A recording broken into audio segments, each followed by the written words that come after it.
I'll be responding to these messages right here.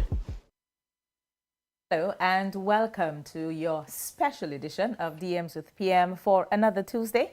As we always say, it is one of the most watched shows on Tuesday evening around the world. We cannot say just in Grenada. I am your host, Oslin Crosby, and we want to welcome everyone, the diaspora here at home, listening to us on the various radio stations, Power FM, Fusion FM, Vibes FM in Carriacou, Hot 98, Star FM, We FM, and Top FM will be doing a delayed broadcast on our YouTube channel, DMs with PM. If you're following us there, we say thank you so much via GIS and our Facebook page. It is always a pleasure to be here with you, but today's program will be extra special. It is going to be different.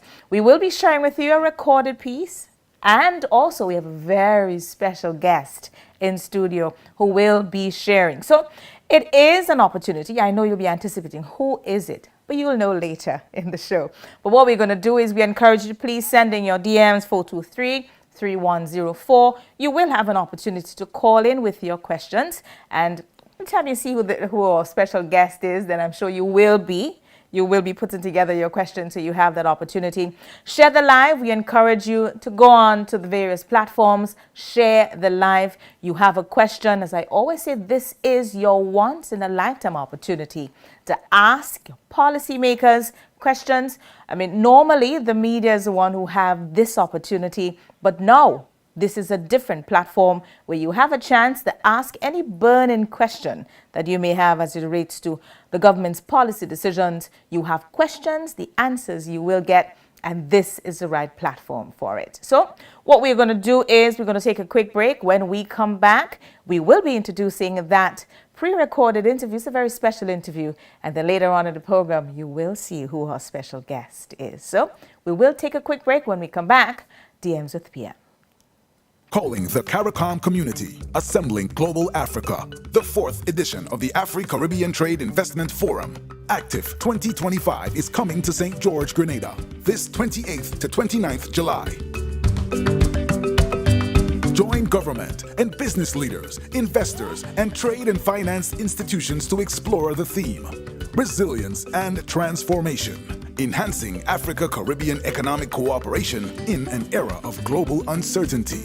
Be there as we stand together to strengthen our commercial ties, to promote shared trade and investment opportunities, and unlock prosperity for Africa, the Caribbean, and the wider diaspora. The 4th Afri-Caribbean Trade and Investment Forum. Reserve your place now at active2025.com.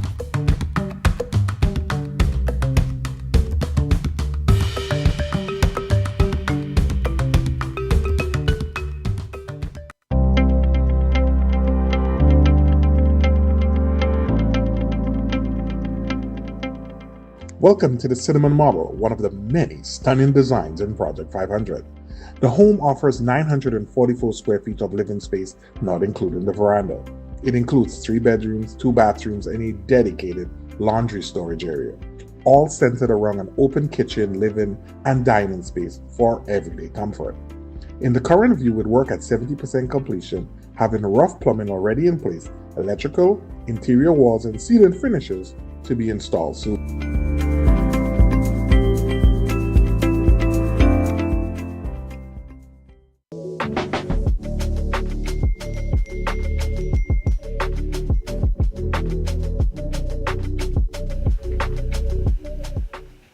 Welcome back. Thank you so much for joining us. In case you missed the introduction, today this is a special edition of DMs with PM.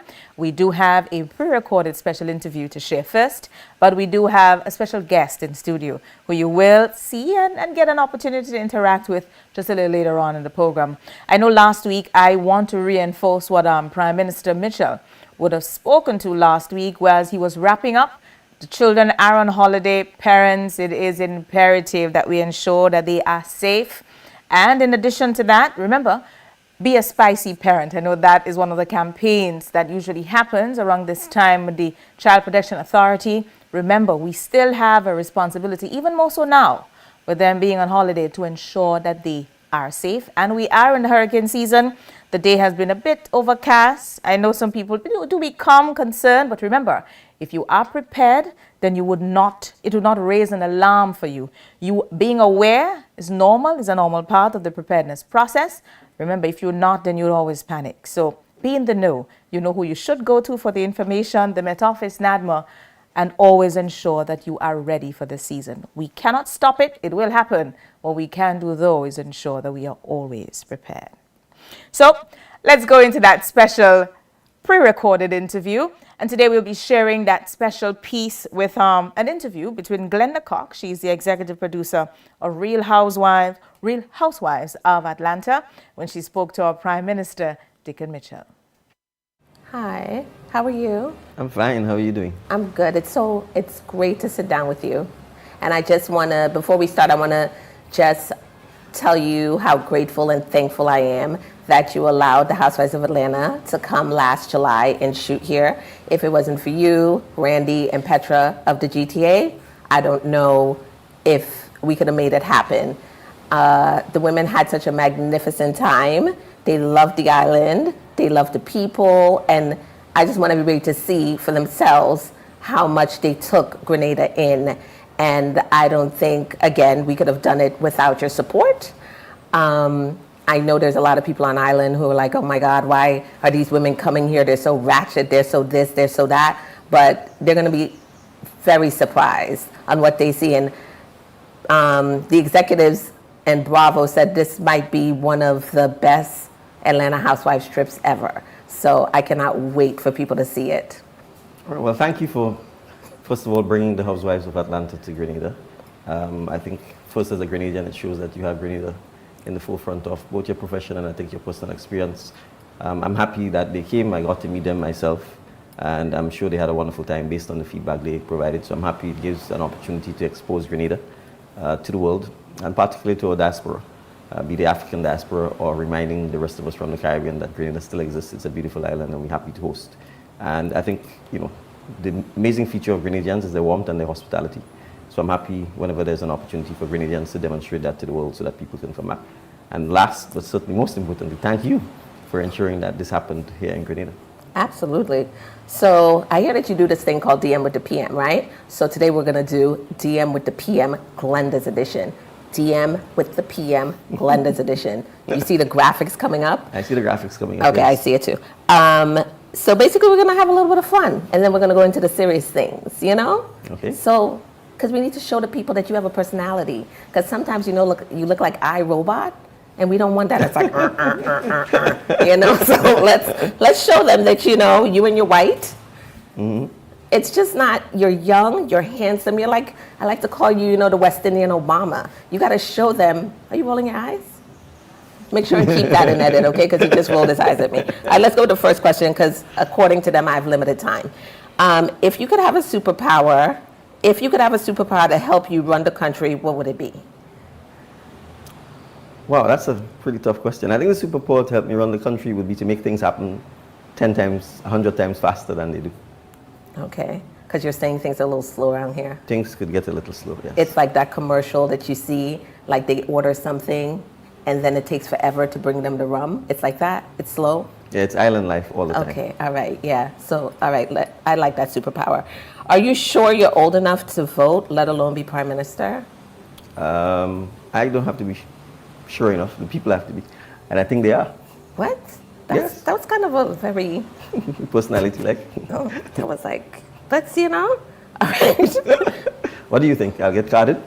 I've gotten carded a few times in my life. Yeah, the housewives thought you were pretty young. They couldn't even imagine you having 2 kids. Right, so what you need to tell them, spend more time in Grenada. We can help work on them getting a little younger and younger as they get older and older. I think so. That's some good advice. Yes. When you meet world leaders, do they ask for your ID?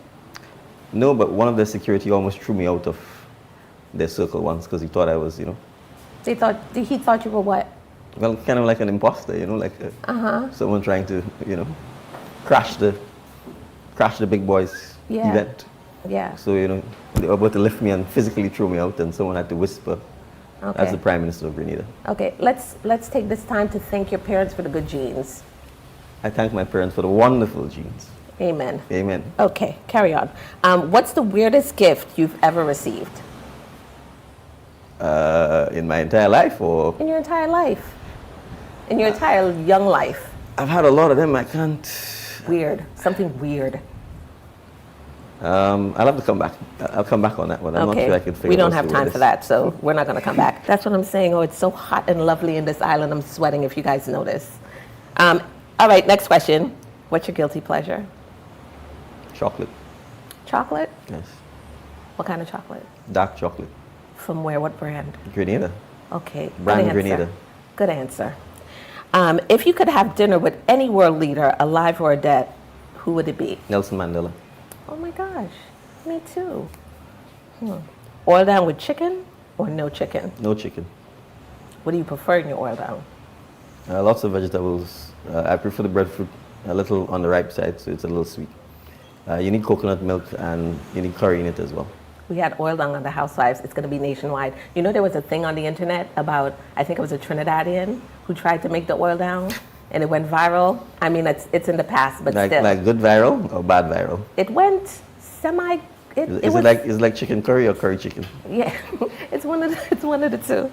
So it's not oil dung, it's dung oil. It's down oil. It's something that it shouldn't have been done. No offense to the Trinidadians that live on this island. We appreciate you and we love you. You're like our sister.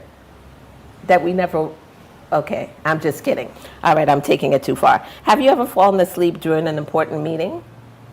No. No. It depends on what you call an important meeting. You know, sometimes in the confines of your bedroom you might So the fall people asleep. in your cabinet don't bore you a little bit? No, but I wouldn't fall asleep. Okay, good job. This is an important question. Do you still own those slides you wore at the 50th Independence Anniversary? Oh, absolutely. If so, I think you should burn them. No. We're going to hold them, put them in the Prime Minister's museum. No one we wants may to even see that. auction it and wear. Sir, no one and wants wear- that. Well, I've got a second pair actually. Oh, okay. Good. All right. So we're going to have different colors. We've got brown, black, we'll get white, gray, blue, Okay. green, Oh, orange, wow. yellow. Where are you getting these things from? Oh my. We have them custom made from the motherland. You know where it's the motherland, right? You do or you don't? Are the lights on when you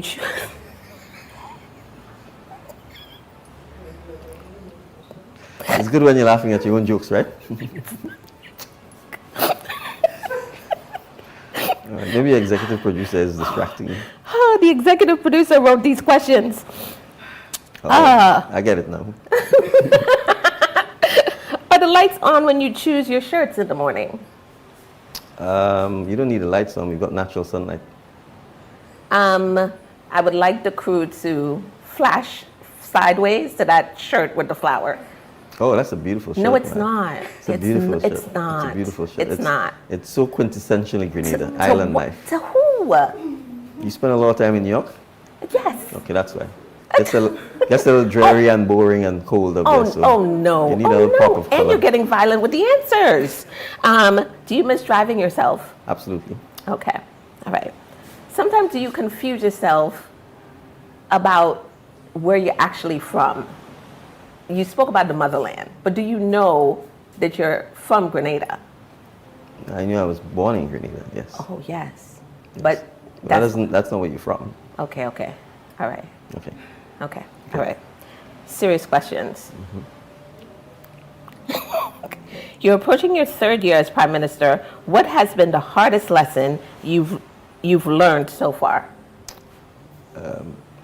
I'm not sure it's the hardest lesson. I think the lesson is you have to manage people's expectations all the time. How has your leadership style evolved since you took office? I try to listen more to understand than to respond. How do you ensure transparency and accountability in your government? Starting with myself, if I'm not transparent and I'm not accountable, it's difficult to ask others to be the same. So that's one. And then we have to build institutions. If you don't build institutions, the government gets built around people. And people will fail. People will make mistakes. People will succumb to temptations. And if you don't have the institutions and the balance and checks and balances in place to help them, then we'll run into problems. Okay. What motivates you to get out of bed in the morning? To help people. That's a good answer. You're such a good Prime Minister. Has anyone ever told you that? Oh, thank you very much. Okay. I'm And you're flattered. handsome. Okay. And I'm handsome? Yes. Yeah. All right. A nice old doctor told me that last night. What? A nice old female doctor told me that last night. Oh, last night? Yes. Aw. What's her name? You remember? Okay, we'll I carry have on. a business card with me. I'll have to go look for her name. Okay. Doctor? Dr. Keane, yes. Shout out to Dr. King. Shout out to Dr. King. For recognizing the things that your parents has done, like the good genes. Yes. Okay. All right. If you could go back and undo something you've done or said in the past 3 years, three years ago, what would it be? Nothing. You don't undo your life or redo your life. You live your life. You regret nothing. I regret nothing. Okay. You just pray about something that you probably thought wasn't proper later. No, the whole point of life, even when you make bad decisions or, you have options and you choose one where the consequences were not what you expected, is that's life. You have to, it's your lived experience. You can't live thinking you need to go back, or you should have gone back, or you should have made this. Then you'd probably go crazy or be depressed or suicidal. So you simply accept that it's in the past. You learn the lessons, you may reflect on it, but you have to keep moving forward. Okay. What steps is your government taking to encourage foreign entities to select Grenada to film, for instance, since I work in that industry? Thank you. That's a good question. I think we've, prior to us coming into office, I don't think we even knew that the filming industry existed in a sort of industry commercial sense. So we've created the Office of the Creative Affairs. We are using that office to channel a lot of the requests and to promote Grenada. We are granting concessions, for example, for folks who want to come in. So whether it's even assisting the hotel sometimes with waiving some of the taxes associated with people coming on, ensuring that the work permits can be waived or processed quickly, because oftentimes there's a short turnaround time between people being on island and leaving, and traditionally takes a little longer than I would like for things like work permits to be processed and other licensings. So we're trying to streamline those. We're also trying to build a comprehensive concession package that can make the destination attractive. We're also trying to build our own local human capacity by establishing the Office of the Creative Affairs. We have given concessions to our own creatives to be able to import equipment with the paying duties and costs. The whole idea is that as folks come into the island, our local creatives will get the opportunity to work alongside them, provide support, some of the support and backup services so that they can learn and have those exchanges. We have also been looking at what others are doing, Jamaica, the Dominican Republic. As far as Morocco, we've been asking them to tell us what it is they did to create, in a sense, their film industry, so that we can see what may best apply for us. And finally, we've actually retained a consultant. I think he's from Spain, to actually help us create a comprehensive framework that will deal with creating a more robust, creative industry on the island. To come off of that question, I was here during COVID, and I met a lot of young people. I have a daughter who just turned 18 myself, so it's important for them to realize that just not doctors and lawyers are what's out there, like in the job sector. Yes. How is the country helping the younger generation realize that they should fight for their dreams and go after their dreams? And are there programs to support them in anything, if in the arts, for instance? Like, is that, Yes. do we have that? So yes, we have it, but not enough of it. We have, so I'll just start with simple things that we abandoned that we are bringing back. There used to be a Festival of the Arts at our high school, which for some reason was stopped. We are bringing that back. There has been significant underinvestment, and in some instances, no investment in the music industry, for example. And I'm not talking about carnival and calypso, I'm talking about music, period, the playing of music, from learning of steel band, for example, which we think is a magical art form. So at the school level, we intend as much as possible to get steel bands established in as many schools as we can, and in as many communities as we can. So I'll give an example. In Corinth, in St. David, we went to a community center. There are tons of old pans that have been sitting there for a decade. We are refurbishing them. We are bringing the pan back. I just bought a drum set for them. We are working on establishing music schools in our communities so our kids can learn to play music, and in a very formal setting where they actually not just do it instinctively or use their talent, but that they can read, write, understand music. I've already talked about the Office of the Creative Affairs and what we're doing financially to support a lot of our creatives there. We recognize that it's important for the intellectual property of our artists, musicians, playwrights to be protected. So we are looking at strengthening our intellectual property regime and to just educate our artists about it, because many of them are completely ignorant about the fact that it's really the intellectual property that gives you money and not, in a sense, the one-off performance or the one-off song. So that is a key part of it. We've actually begun teaching courses at our TM Manchester Community College about intellectual property. There are grant funding as well as small loan funding for people in the creative sector. And when I say creative, I talk about from learning to sew, fashion designing to music to painting, etc. So there's a much more support for this. On the vocational skill side of things, it's very important for us to completely reorient our curricula at schools because it's heavily weighted in favor of academic and what I call certification.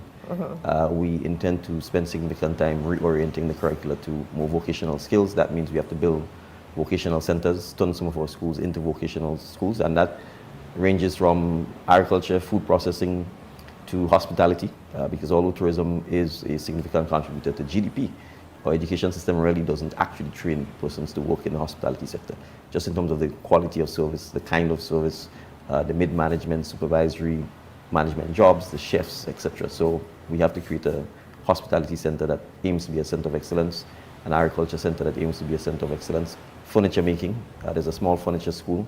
We intend to expand that and make it into a center of excellence. So these are just some of the areas that we're working on to actually make our young population appreciate that they don't, well, frankly, it's no longer sustainable or feasible sometimes to study for 5 or 7 years, take very huge loans, and then you find yourself going into a market where there's less and less jobs available. Finally, digital jobs, that's critical. So for instance, we've already started training young people in cyber security. I shouldn't say young, because we actually don't have an upper age limit. We are currently training somewhere between 60 and 100 persons that we are paying for, at $20,000 per trainee in cybersecurity. They should be graduating by the summer, and we hope they can get job placements immediately. And the beauty of this is that you don't have to leave Grenada to do this work. Once you have broadband, high-speed internet, and you have the skill set, it basically allows you to offer your service outside of Grenada and earn foreign exchange and earn a salary at sometimes 3 or 4 times what would be a starting salary as a waiter or a bartender also in a hotel. So this is something that we're really keen about. It's obviously going to take some time to see the fruits of it, but we really have to sort of pivot in terms of our education system if we want to make that change. So I'm not, since I live in the U.S., I'm not affiliated with any political party, but I have a lot of friends on the island, and what I do want to say, I know that there are things that you're doing behind the scenes that a lot of people don't know about, and things that you're accomplishing that a lot of people don't know about. There's always a lot of chatter, so I would implore the citizens to honestly do their research and see that you're doing really great things for the country. And again, not affiliated with any political party, but it's amazing to have someone with young and have so much vigor and so much love for the island to take it to the next century, you know, and I think that's important. I don't think that, you know, as, you know, growing up and knowing what, being in the U.S. and seeing the political party, we have to do the research. We have to figure out what is best for the country. It's like, you're not coming and knocking on my door and giving me $200 for a vote. Those days should be done. Those days, we should think about the future and think about our kids and what, like everything that you just explained, it's perfect, because I would want my daughter, if she's interested in medicine, if she's interested in art, if she's interested in hospitality, that she has those options. And I think that's what's going to help the country grow if we can just figure that out. So again, congratulations on all that you're doing behind the scenes and all that people don't recognize. And I implore people to do the research before, you know, making decisions, you know? Thank you. You're welcome. One last question, and then I forgot something, and I go back to the arts. How do you handle criticism? Because you and I both know that our people are not easy. No, I think if the criticism is constructive, I welcome it. For me, you know, I come into politics with no baggage. I didn't have to do this. No one even asked me. I wasn't even approached by a political party to do this. I got up on my own and chose to do it. So I recognize that from a public governance point of view, there's lots of stuff I don't know. And there's lots of stuff you have to learn. And that's just part of the process. So I'm not particularly negative in my reaction to constructive criticism. I mean, the other noise and stuff like that, I don't really pay attention to it, to be honest, because my approach is always, this is about choice. I've offered myself to serve, there are others offering themselves to serve. The public has to decide who they wish to pick to serve. And I respect the public's view. So if at the end of the day they pick me, my job is to do my best. If they pick someone else, my job is to wish them best of luck and as much as I can, and I'm in a position to do so, know that I've had the experience of being in public service, to offer advice or counsel or support in any way I can. People have to understand that if you're born in Grenada and you're living here, it's hardly likely that there's some place else you can go. Yes, you may be able to travel and migrate, but not everyone, and the vast majority will not be able to. So you have to decide whether you want to contribute towards building a place that you feel proud of and you want to live in, or whether you want to sit by and do nothing and hope someone else will do it. Now, if someone else is doing it, they're probably going to do it in their image and likeness, which may not be to your image and likeness. So it requires all of us to get involved in building our communities, building our villages, and building your life. I tell people that all the time. You can't hug the government, but I can hug you, right? I don't live in your community, but you live in your community. So even if I come in to try and help, at the end of the day, if I leave and you are interested in developing your community, there is only so much I can do. And there's only so much I can impact your life and your well-being. So this is really, especially in a small country, it's important for people to realize their own individual power to make a difference in their lives, their family lives, and by extension, the village and the communities, and then ultimately Grenada. So that's the approach I take. So I'm not, you'd probably find that I have no bitterness or no, people sometimes find it amazing because I assume people say all kinds of things about me. But honestly, it doesn't bother me because I see this as public service. And I think anybody who's patriotic about their country will serve in whichever capacity they choose to. And at the end of the day, you move on whenever you think it's time to do so, or if the public says it's time to move on. And that's a really lovely quality to have. A lot of great leaders have that quality. I could name a couple. My favorite, Obama, Nelson Mandela, Beyonce. They all have that. They don't care about criticism. And I like that you have that. So on behalf of you, I would like to tell whoever is criticizing you to go. I wouldn't tell them where to go. All right. One more final question. Who is your favorite soca artist on the island? There's something called a trick question. You can't say that. Okay, what's your favorite soca song? You can't say that either. Okay. Well, I'm only saying this because when you were talking about intellectual property, we had I have a really good friend who's St. Lucian, and the Housewives of Beverly Hills went to St. Lucia, right. and it was gorgeous. You know, they did a good job, but I wish that she was there or somebody else, you know, because they would have done a better job. Being Grenadian and being here, I was able to hunt down the artists and hunt down the managers, and it was a feat because begging them to give me their music and letting them know that this is going to be heard worldwide. I'm surprised that they didn't jump at that opportunity. Oh my gosh, they did jump on it, but there's a lot of loopholes where they sometimes don't even own their stuff, you know? And I think it's important that you have a program which will teach them that, yes, how to own their music, how to make money from their music, whether it's giving it to television shows. And I appreciate them because they all gave me the music for nothing, right, you know, because, wow.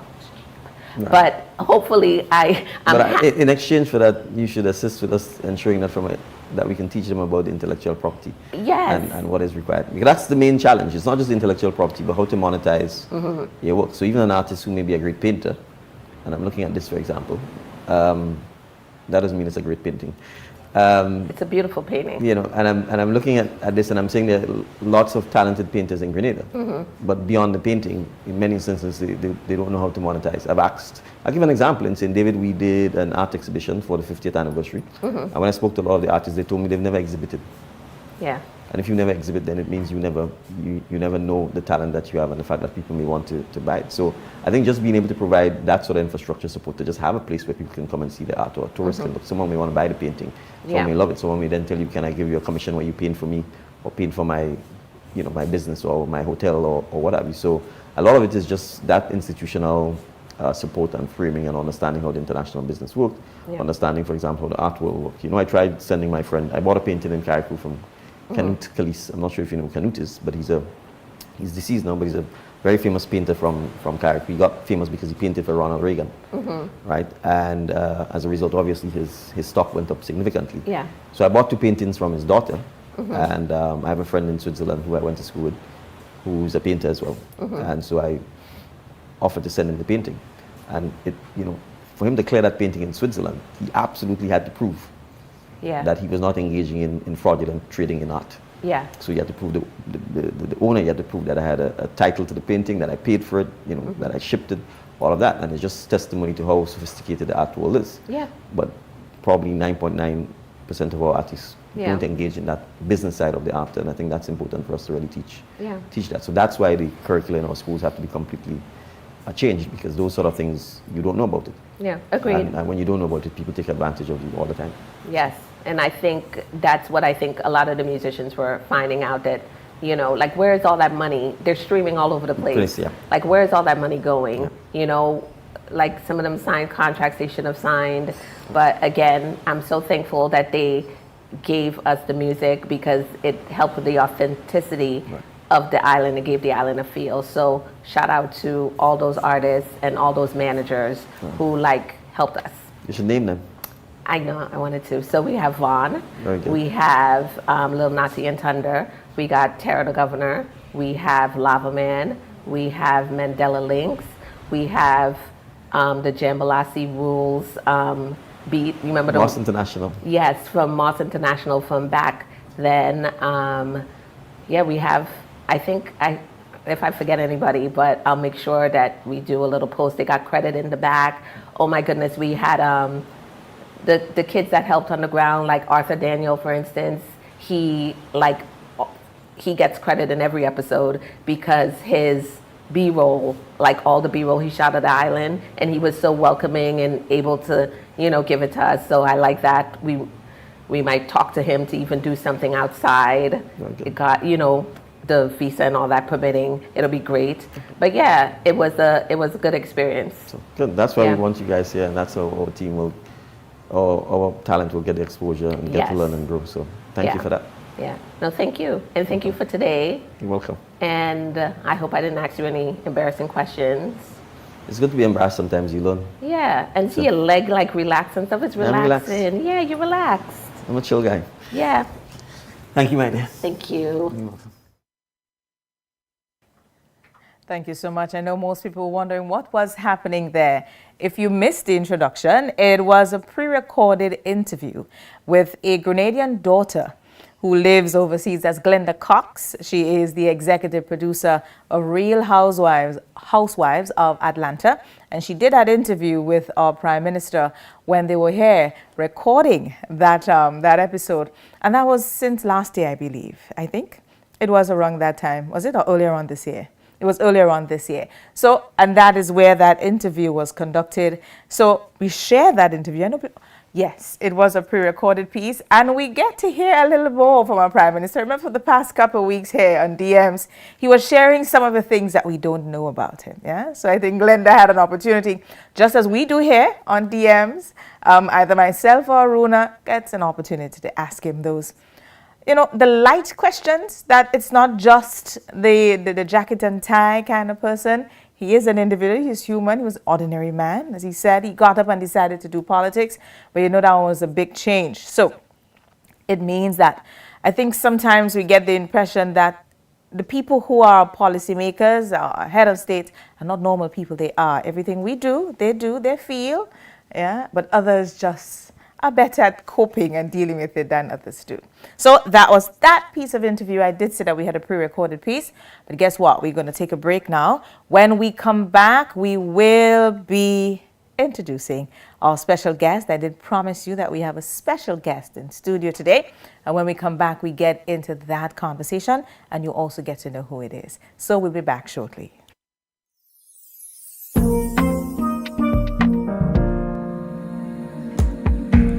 It's like the water pure and clean. It's a comfort anytime you need it. It's for everybody, fresh and green. You can count on us, there's nothing like it. It's homegrown. It's island pure. It's homegrown.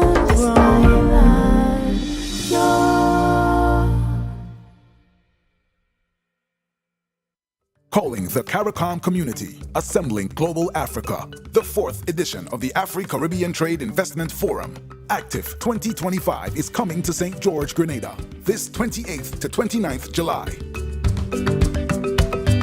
Join government and business leaders, investors, and trade and finance institutions to explore the theme, Resilience and Transformation.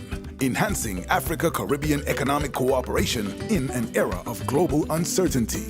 Be there as we stand together to strengthen our commercial ties, to promote shared trade and investment opportunities, and unlock prosperity for Africa, the Caribbean, and the wider diaspora. The 4th Afri-Caribbean Trade and Investment Forum. Reserve your place now at active2025.com.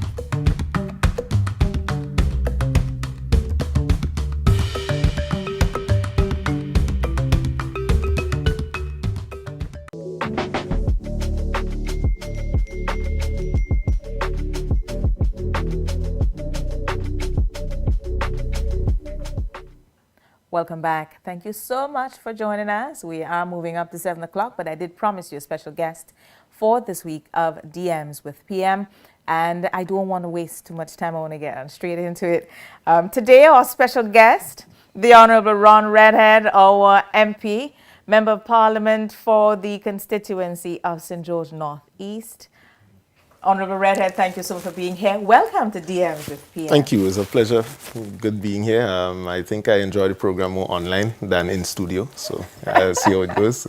But today you have an opportunity to enjoy it inside here with us. Yes, indeed. Yes, indeed. It's a pleasure. Okay. So I think you realize how the program goes. Yeah? Yeah. We have an opportunity. I did speak to that a while ago when Glenda was doing that interview at PM. Right. We get to know some of the things that the ordinary person would not know. Yes. Yeah? Yes. Outside of the shirt and tie, Yeah. you wear your short pants, your T-shirt, yeah, and you have a good time. Yes. Speak to us. Who is Ron Redhead?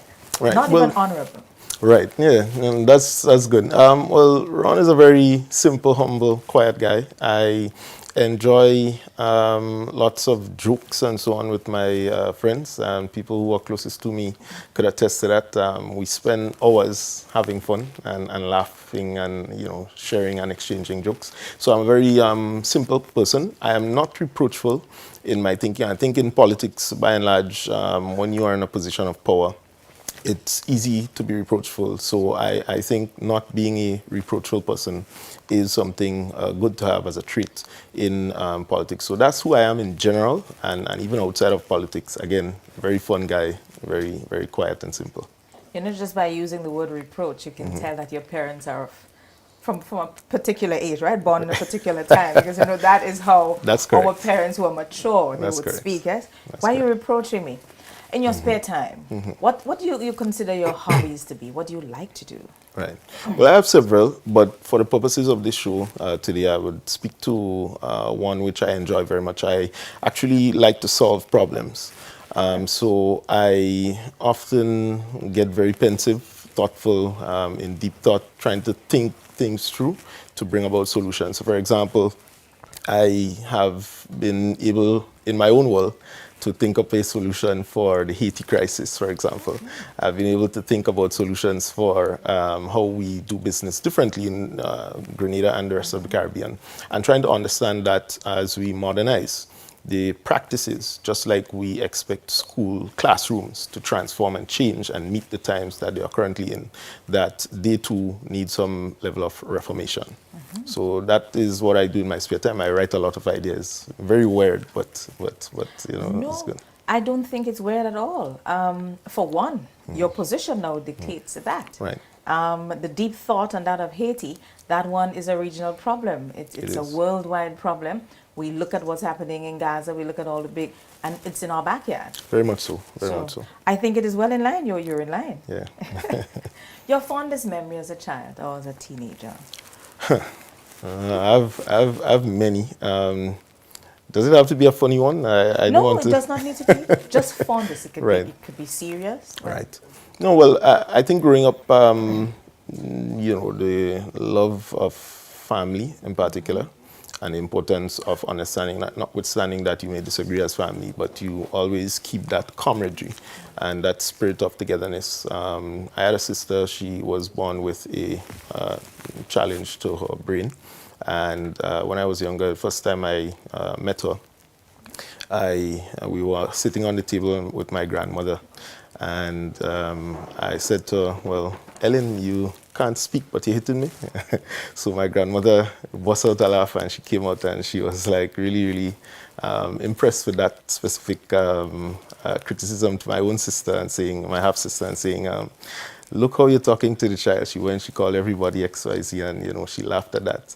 And I was there very serious because she gave me a hard lash. And, and here it is, my grandmother is laughing and enjoying that moment. So I think, to me, I could recall my grandmother, you know, training me up a great deal, you know, about life, hard work, that kind of thing.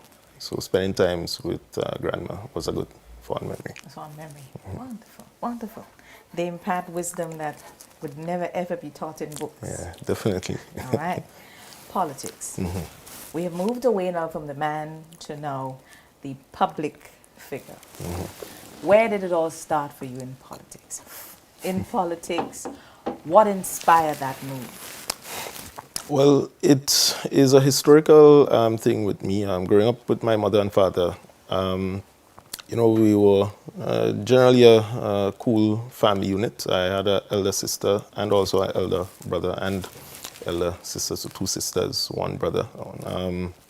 And I guess my father's own interest in politics, he came from the revolution, you know, worked closely with George Bizan as well, Honorable George Bizan, late George Bizan.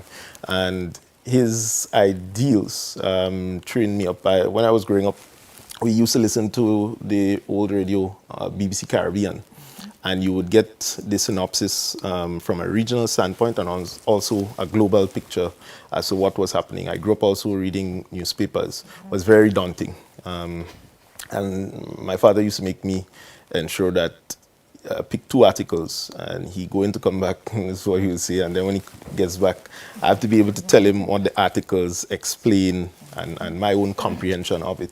And so I was shaped both from Grenada's local political situation at an early age and also from the global situation at a very early age. So I grew up looking at BBC with my father as well, news. By that time, it was Cablevision, I think.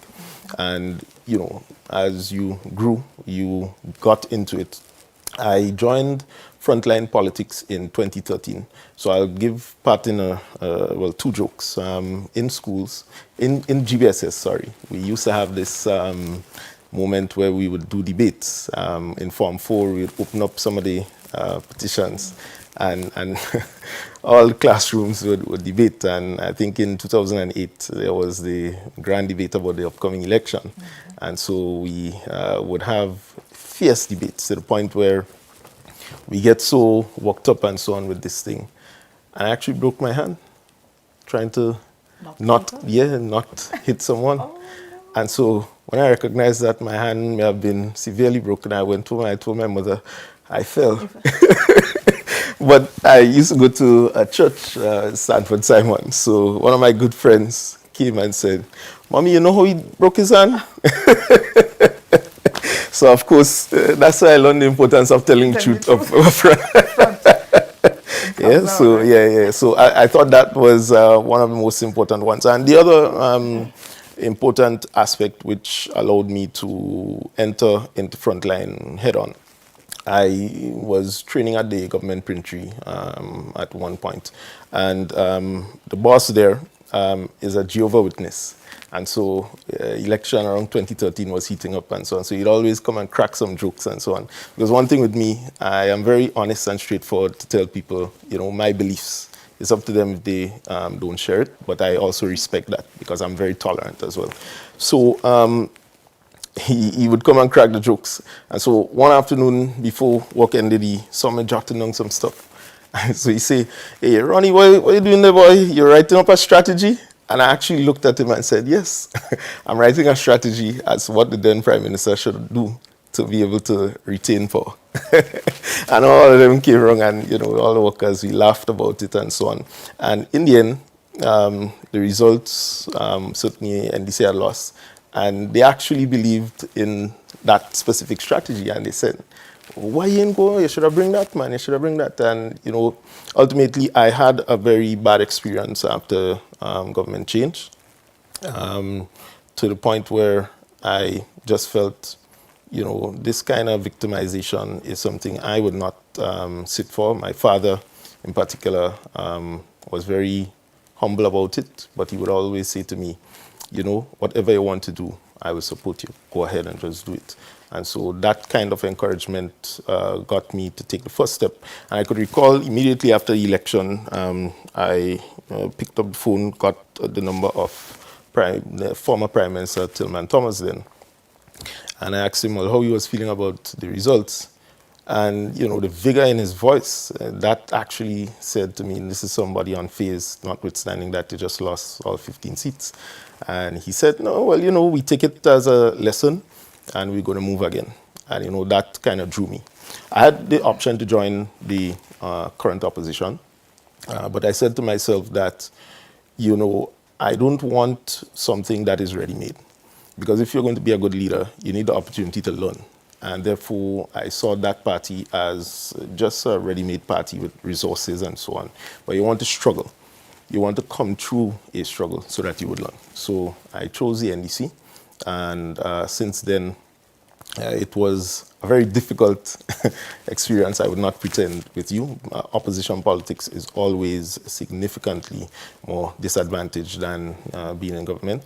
But it is your ability to learn and have a plan to do so. So ultimately, my journey came through about 9 years, in the Senate, learning to an extent what this whole thing was about. And like Prime Minister mentioned earlier on in the pre-recorded show, public life is not something that every person, much less a young person, would be able to gravitate to immediately. And so there's no training ground for being a politician. So you had to learn. And man, I spoke to a lot of people, right? People on different sides of the political fence, people abroad, people locally. And, this particular individual, a former PS in the Ministry of Finance, was friends with my father during the revolution and latched on. And he was able to give me some good advice. Then also former finance minister, then Nazim Bok, was able to give me some very concrete and solid advice as to how you get on with formal politics. So it was very daunting, as I said, but a lesson well received. Lesson well received. It's often said that learning as you go, it is the hardest way to learn, Very hard. but it is also the way that you don't forget. Correct. Experience teaches you lessons that words would only quote. But I am happy that you spoke to it, because I think as a young person, it inspires, Yes. but also teaches others who may have aspirations to get involved that they can do it, Yes. but don't think that it is a bed of roses, Not a Belarus. as it is described. True. We are going to take a call. We have a call online. Good evening, caller. Thank you so much for calling. Good evening, Mr. Ron Redhead. How are you doing? How you do, sir? In the context of transformation and change, sir, with regard to the present government, with regard to the status in Grenada, it's not within your portfolio, but you're a public relations officer of the NDC. I think the Prime Minister is the one who holds that portfolio. When there is water, when there is a flood, people use things to bar or divert the water. So you use sandbags and other means to do so. Why is it that we continue to allow wastage of taxpayers' resources in Grenada when people who are paid to do things are not doing it properly? What am I talking about? I'm talking about a situation that you have at present in Cloget, where you have contractors who are paid and there was no work being done to support soil, to support the excavated area. It is basic that if you have a car and you put it on a jack and you have to remove the jack, you put something to support it. You use a barrier to divert water and to bar water from coming where you're going to be doing work. I think the government needs to re-examine the whole question of change and transformation in that context. Too many times we see simple, basic things that needs to be done that is not done, and it creates a problem, and the government has to spend twice and three times the amount of money to fix a problem that should have been a very easy one. If you're going to dig 16 feet down, Caller, you have to do some showing and support. Caller, So please, get it to the Prime Minister. Caller, we don't want to disrupt the question, but please try to make it as short as possible so that we can get it in before we wrap I'm up. trying to make it short and end, but it seems as though you don't want me to highlight the problem and the wastage of taxpayers' dollars. I feel insulted when people try to do that. So you can proceed I with know your this question. I know this is a habit of some people in Grenada to cut people off when they so choose because they're not saying what they want to hear. I'm simply saying that on a construction site where work is being done, you have to protect it. You have to bar it around so that people are not passing, vehicles are not passing. These are basic. It protects the workers, it protects the people who use in the area. And if you're going to be digging that way, you need to show the area. You need to divert the water with pipes. I mean, it's so basic. Why is it? I mean, the Prime Minister and the government needs to look at the whole question of transformation and change in that context. Thank you. Thank you, caller. Right, Mr. Campbell, good evening to you. Thank you for the question. I believe that you should return and continue. It's Bill Grenada. You can return home to continue giving those points. Excellent. I do believe we have another caller online. Good evening, caller. Hello, good evening. Good evening, sir. Good evening. To your guest, Ron. Honorable Ron, sorry. Before the election, I have a question for Ron. Before the election, Ron was at the SGU studying, and then he went into the politics in June of 2022. And then after he became a minister, he was appointed portfolios. But after they removed him from the cabinet and said that he was going to study, and there's a lot of speculation from the opposition, a lot of comments coming from them, I would like him to clear the air on what his present situation in terms of education. Is he in a university studying presently? Because there is so much speculation. Would he clear the air, please? Thank you on that. Thank you, caller. Yes, caller. So yes, I am currently studying at St. George's University. I'm currently pursuing my master's degree. Okay. Thank you, Minister. Another caller. Good evening, caller. Thank you so much for calling. Good evening. Good evening, caller. All right. So I think we might have lost that one. So, Mr. Redhead, let us continue our conversation. We were speaking about governance and policy. I think that's where we would have gotten to. Yeah. What are your top 3 priorities for your constituency? Right. And how are you working to address them in Parliament? Right. Well, I think we have 3 major concerns throughout St. George Northeast. Certainly, the number one is housing and the question of access to housing. You have the whole issue of properties, lands, in particular, people getting available lands, and being able to purchase or, in some instance, lease properties so that they could build and live in a comfortable situation. Then you have the issue of rent and rental charges and the ability for rent prices to change, sometimes automatically without the tenant having a say in it. So that's the number one issue presently. The second issue is unemployment in the constituency of St. George. And you have tied to that underemployment. A vast majority of young people are seeking jobs. The issue is that they themselves, from a mindset standpoint, still have a lot more to do to be able to lift themselves up. And so in a large way, a number of them require a lot of mentorship, advice, guidance, and that is not currently present on a widespread scale and level. And so it's something that we're working towards. And then finally, I would say, in a more lighter way, the other concern is the access to sporting and other community facilities, so recreation. And so we've done a great deal in terms of building out the infrastructure there and improving some of the major playing fields throughout the constituency. You have Tempe. We are getting ready to light Vendom. We are also currently repairing the lights at Willis. In fact, it is completed.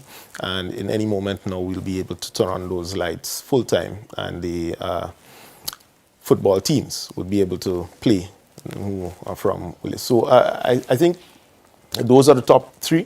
Mind you, there might be some additional concerns, kind of unique to various communities. But outside of that, from a national development standpoint, those are the top three concerns that we have presently. Okay. In addition to some of the areas that you just spoke to, there's also, I also observed that they're doing a number of flood mitigation projects within the community. Some areas that we know frequently flood. We would have seen that earlier on this year with that rain that we had for just a couple hours. We see that some of those, what is considered simple, but flood mitigation measures are being undertaken. Correct. And it is going to coincide with a lot of widening of roads as well. In St. George Northeast, one of the things that I pride myself of doing is that I collaborate. I am an excellent mobilizer because I like to go down on the ground. I am not want to be visible unnecessarily. And I want to kind of explain that or describe that in the sense that you could be everywhere doing absolutely nothing. And so my position is that if I am put in charge of the affairs of a constituency, voted by the people, duly elected, I need to ensure that I manage it. And you cannot manage it by yourself. You therefore need the assistance, collaboration of many other people. And so for the flood mitigation, I have with me a qualified builder, Mr. Neville Bain, who acts as my constituency advisor one way or the other. Is not paid. So I think I want to posit that so you know, people understand he's volunteering his time. And he gives me very good and solid advice on different areas. And it's up to me to take them. But what I do, I get the engineers at the Ministry of Infrastructure involved, Cuban engineers, or you have the others, local ones, and the road officers. They play a very pivotal role in ensuring that we collaborate and coordinate. Also the quality of contractors. So I must confess that when we came in, there was, in a sense, open policy. But slowly and surely we started identifying there were some gaps with some contractors and their ability to finish or complete a project effectively.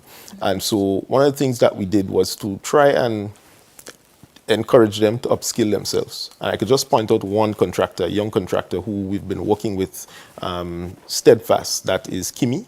That's his nickname. His full name is Stefan Steven. And so he came from one level and is now at a very professional level, is producing quality work. He's not the only one producing quality work. There are several other contractors in the constituency locally who are doing that. What we try to do as well is that once we're in a particular village or community, we get the contractor from there as best as possible, who would have to go through the bidding process, etc., to be able to bid on that specific project. All right. Yeah. All right. While we quickly run out of time, I think it would be remiss of me if I didn't ask you this one. Looking ahead, what is your long-term vision for Grenada, and what role do you see yourself playing in achieving it? Well, I think it might be too early to determine the role, but certainly I am one who supports leadership authority. I think that is most important. I have seen several leaders, not just in Grenada, but in the political party which I have came through. And I think none of them can say that, you know, Ron Redhead, whether in the Senate, whether as PRO, being a member of the management committee, whatever position that I served, I did not do it to the best of my ability. I learned this from my mother, my father, and grandmother. Hard work is very important, and you always have to have the discipline to get results. And so for me, where I see myself is just to be able to fit in and continue to serve the lovely people of St. George Northeast, of course, and also by extension, Grenada. Whatever that position is, I am prepared for it.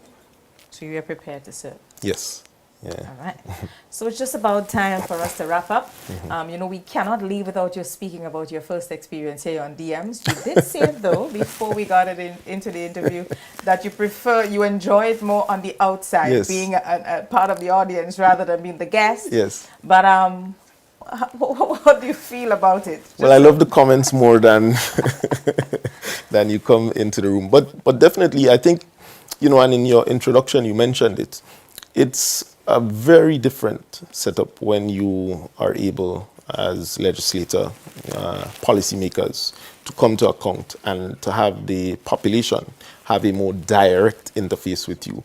It's very important to have those kinds of dialogues because, in the past, it's often through Parliament, through an interview, with the media, which in some sense stymies your own ability to interact, communicate, and so on.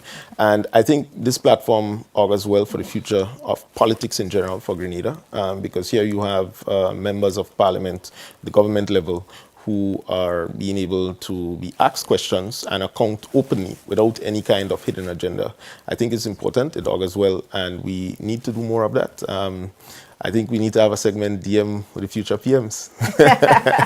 All right, that's an idea that we can take on. We'll consider it. I'm sure Prime Minister is looking, and he would certainly endorse this. Yes, together with the production team. Definitely. But Honorable Ron Redhead, it was a pleasure having you. We did introduce you as a special guest. You are a special guest today with us. We appreciated the conversation, just the honesty, the openness. I think that's very important as our policymakers. It's important that the electorate, our constituents, the constituents, which are all of Grenada, understands that policymakers are not. They are not different to you. We're humans too. They are humans. You walk among us. Yes. You feel the same things we do. You hurt, you cry, you smile. But at the end of the day, you keep going. Yes. And I think if you are a public officer, a public servant, then it's important that people know something more about not just the parliament attire, the formal part of it, but also the informal part of it. Right. So it was a pleasure having you. I'm sure we may have you again. So don't enjoy too much in the audience. Feel free to come back. But whenever we do, the seat will always be here, open for you, where you have an opportunity to share, interact with the public, and be a part of this. Thank you. My pleasure. So that's where we conclude for today. And we want to say thank you to all our viewers in the diaspora here at home, following on our various radio stations, Power FM, Fusion FM, Vibes out there in Carriacou, Hot 98, Star FM. We FM will actually start the broadcast from 7 to 8 p.m. and Top FM will be rebroadcasting on Sundays at 6 p.m. We also have you there on YouTube. Remember, subscribe to the channel and on GIS. So the Facebook page is also there where we stream the program. But again, to all our callers, thank you so much. Remember, you can still keep sending your DMs 423-3104 whenever the program is hosted. We will field as much questions as possible. Prime Minister, don't only do them on the program, but you also get answers on the various platforms, your Facebook page, the YouTube channel. You will answer them because sometimes we do have a lot and we realize that the hour may not be enough. But we are not shying away from the questions. All the questions will be answered. So again, for another week, we say thank you so much for being here with us. Always a pleasure being here with you. And the production team, always a pleasure working with Shem, Manda, Betty Ann, Dwayne, and the others. Always a pleasure. So we see you next week when it would not be me, but it would be Aruna, when she will be here to share with you another DMs at PM. I am your host, though, for this week, Ocelyn Crosby. I want to wish everyone a wonderful evening. And remember, the best program on a Tuesday evening from 6 to 7 p.m., DMs with PM.